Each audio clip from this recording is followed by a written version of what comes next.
ассалому алайкум дӯстон, хуш омадед ба шабакаи мо. дар ин навор оиди тозатарин ва муҳимтарин хабарҳо аз ҷаҳони ММА гап мезанем. шумо бошад моро бо лайк ва комментариҳои худ дастгирӣ кунед. мо бошад наворро оғоз мекунем. дӯстон, ба шумо ширкати шифофарморо тавсия медиҳем ки шумо аз ширкати шифофармо ҳама намуд дороҳои гиёҳиро дастрас карда метавонед. аллакай чанд сол мешавад ки мо бо ин ширкат ҳамкорӣ мекунем ва ба боварии комил ба шумо низ тавсия медиҳем. шумо метавонед ки аз ширкати шифофармо дороҳо барои хароб ва фарбешавӣ, барои дил, барои дарди мушакҳо, барои хунукзадагӣ, равғани тозаи сиёҳдонаро дастрас кунед ки ба ҳамаи дардҳо шифо мебахшад. ҳамчунин ширкати шифофармо ҳиҷома доранд ки дар он ҷо фитобочка, массаҷ ва ҳиҷома бепул аст ва шумо метавонед ки рафта ҳиҷомаи бепул гиред. барои ҳамин худи ҳозир ба рақамҳои дар рӯи экран буда занг зада дороҳои гиёҳии дар кории худро харидорӣ кунед ва ҳатман аз номи канали мо паҳлавон салом расонед.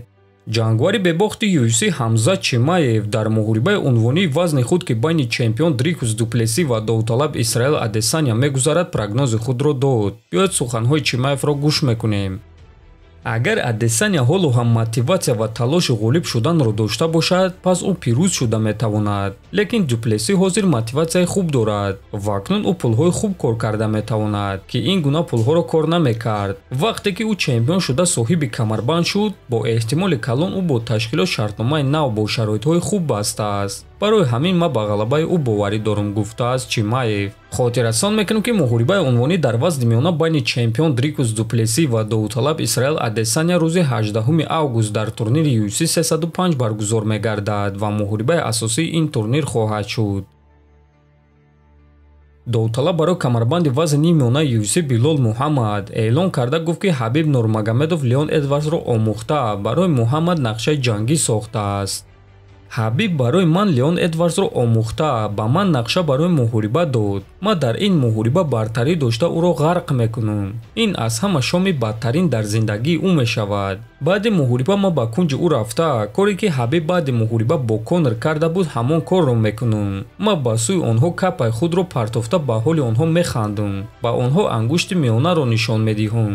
ва шояд ки ба болои октагон баромада тарафи бародари ӯ Фабиан Эдвардс мепарам, гуфтааст Муҳаммад. ногуфта намонад ки муҳориба байни Леон Эдвардс ва Билол Мухаммад аллакай рӯзҳои истироҳатӣ меомадагӣ дар турнири UFC 304 баргузор мегардад ва муҳорибаи асосии ин турнир мешавад. дар ин муҳориба Билол Мухаммад кӯшиш мекунад ки камарбандро аз Леон Эдвардс гирифта чемпиони нав шавад. ана Леон Эдвардс бошад кӯшиш мекунад ки камарбанди худро бори сеюм ҳимоя кунад ва кадоме аз онҳо ҳадафи худро амалӣ гардонида метавонад ба наздикӣ мефаҳмем.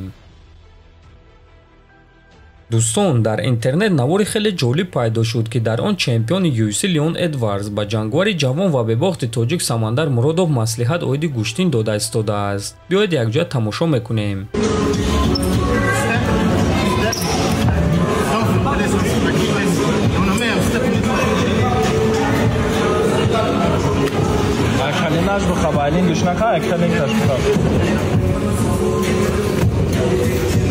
хотиррасон мекунем ки Самандар Муродов чанд муддат пеш ба кишвари Леон Эдвардс Англия рафта буд ва дар зали онҳо бо чемпион тамрин гузаронида буд. ва ин навор аз ҳамон тамринҳоянд. ҳамчунин бояд қайд кард ки ҳам Леон Эдвардс ва ҳам Самандар Муродов дар вазни нимиёна яъне 77 килограмм баромад мекунанд. ва дӯстон, бояд гуфт ки чунин тамринҳо бо чемпионҳои UFC ба Самандар боз ҳам мотиватсия калонтар медиҳад. мо бошад умедвор мешавем ки дар ояндаи наздик Самандарро дар UFC мебинем. дар ҳамин ҷо дӯстон, навори мо ба анҷом мерасад. фикру ақидаҳотонро нависед, ҳатман дар канали мо обуна шавед. то боздид, хонободу сарбаланд бошед.